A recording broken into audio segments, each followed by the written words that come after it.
Hello friends, दोस्तों आज हम एक नया टॉपिक लेके आए हैं केमिस्ट्री से थोड़ा अलग हट करके।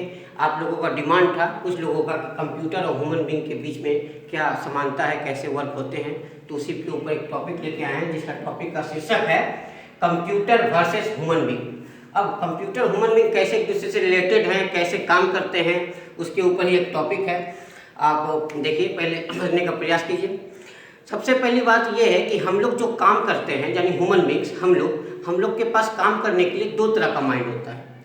हम लोग दो तरह के माइंड से काम करते हैं। हमारे पास दो तरह का मेमोरी है। हमारे दिमाग में, हमारे माइंड में दो तरह के मेमोरी होते हैं। एक का नाम है सबकॉन्शियस माइंड, एक का नाम है कॉन्शियस माइंड। कॉन्शियस माइंड जो होता है ये बड़ा मेमोरी है हमारे दिमाग का, और सबकॉन्शियस माइंड जो होता है हमारे दिमाग का छोटा मेमोरी है। और दोनों का महत्वपूर्ण रोल है।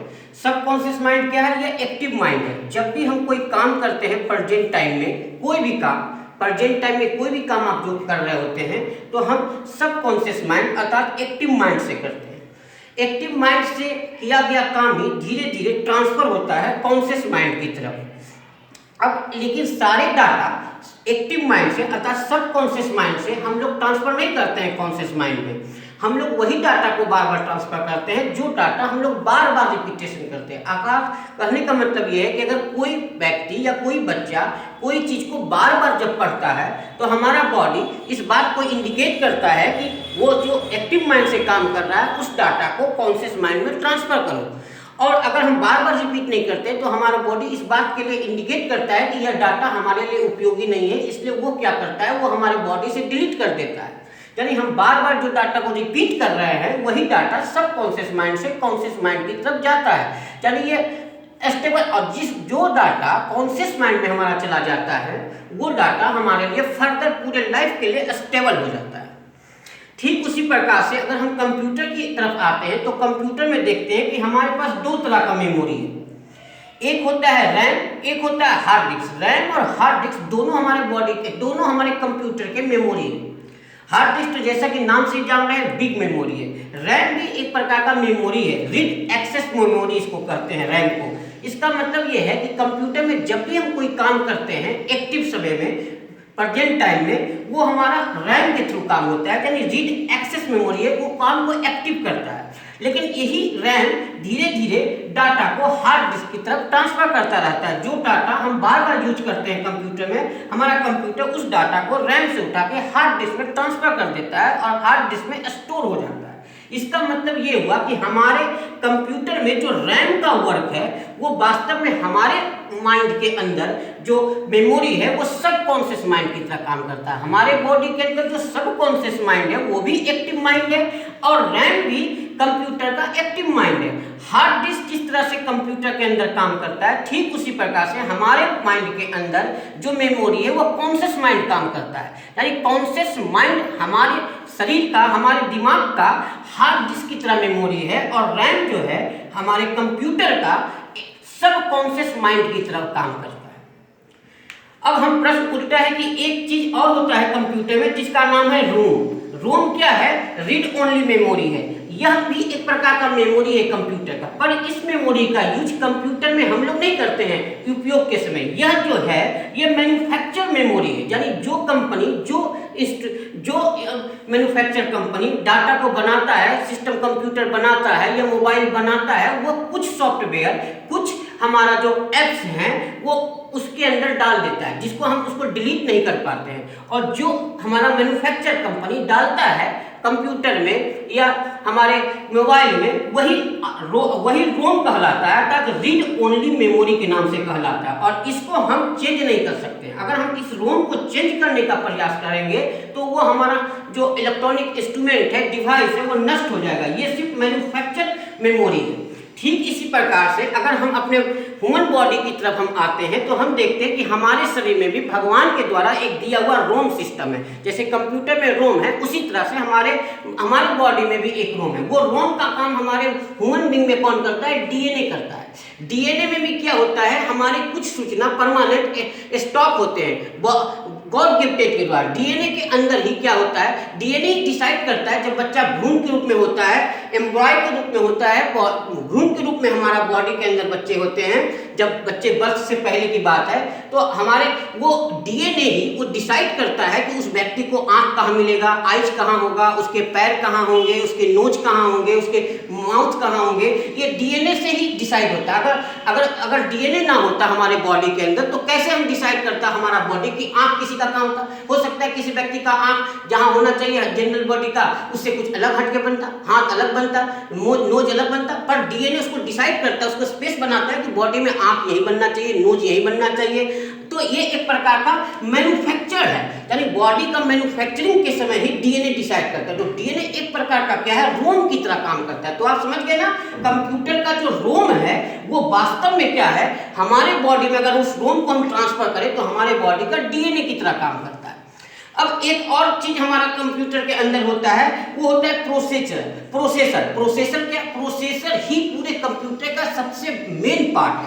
ऐसे तो सारे पार्ट मेन है, लेकिन प्रोसेसर ही सबसे अच्छा पार्ट है, क्योंकि प्रोसेसर ही एक प्रकार का हम कह सकते हैं कि प्रोसेसर क्या है, प्रोसेसर जो है हमारे कंप्यूटर का माइंड है, यही सारे फंक्शन को चलाता है, चाहे रैम हो, रोम हो, हार्ड डिस्क हो, किसी को बूस्टर स्पीड मेंटेन कराता है तो वो है प्रोसेसर। जितना अच्छा प्रोसेसर का हमारा कंप्यूटर होगा उतना ही फास्ट वो काम करेगा, और प्रोसेसर जितना अच्छा होगा उसी के हिसाब से रैम अच्छा होगा। जब रैम अच्छा होगा, प्रोसेसर अच्छा होगा, तभी वर्क में स्पीड मेंटेन होगा। हार्ड डिस्क से स्पीड मेंटेन नहीं होता है। अगर हम कंप्यूटर की बात करें कि कंप्यूटर का स्पीड या कंप्यूटर का अच्छा चलना किस पर निर्भर करता है, तो वो रैम पर निर्भर करता है, प्रोसेसर पर निर्भर करता है।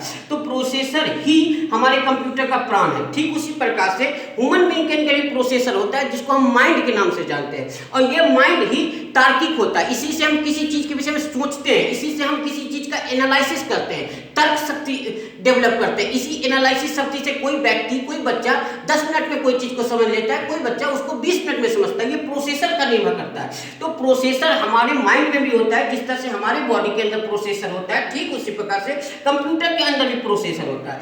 अब एक बात और है कि जैसे सॉकेट की हम बात करते हैं कि कंप्यूटर के अंदर सॉकेट होते हैं, सीपीयू के अंदर। सॉकेट का काम क्या है, सॉकेट के अंदर ही हम लोग सारी चीज को अटैच करते हैं। कोई भी चीज को अटैच करना हो सॉकेट से अटैच करते हैं। तो ठीक हमारे बॉडी में भी सॉकेट है। अब हमारे बॉडी का सॉकेट क्या है, जैसे आई है, नोज है, ईयर है, ये एक प्रकार का क्या है, हमारे बॉडी का सॉकेट है। इसी सॉकेट से हम लोग देखते हैं, किसी से हम खाना खाते हैं, किसी से सुनते हैं, किसी से कुछ करते हैं।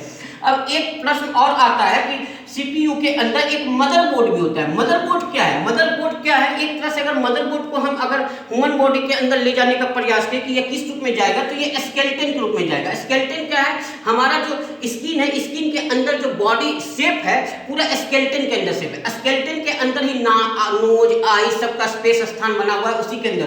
ठीक उसी प्रकार से सीपीयू के अंदर एक मदरबोर्ड होता है, वो मदरबोर्ड के अंदर ही रोम अटैच होता है, हार्ड डिस्क अटैच होता है, प्रोसेसर अटैच होता है, तमाम सॉकेट होते हैं। तो जिस तरह से मदरबोर्ड हमारे बॉडी को के अंदर बना होता है, जिसमें खांचे बने होते हैं, सॉकेट बने होते हैं, उसी के अंदर रैम, रोम, हार्ड डिस्क, प्रोसेसर अटैच करते हैं। ठीक उसी प्रकार से हमारे ह्यूमन बॉडी में भी जो स्केलेटन होता है, उसी स्केलेटन में हमारा आईज, नोज, सब डीएनए, सब कॉन्शियस माइंड सब अटैच होता है। उसी के अंदर एक प्रकार का एक ढांचा है। अब एक बात और होती है कि हम बात करते हैं स्किन, जैसे हम कहते हैं कि कंप्यूटर का सीपीयू क्या है, तो वास्तव में सीपीयू क्या है, तो सीपीयू एक प्रकार का डिब्बा है।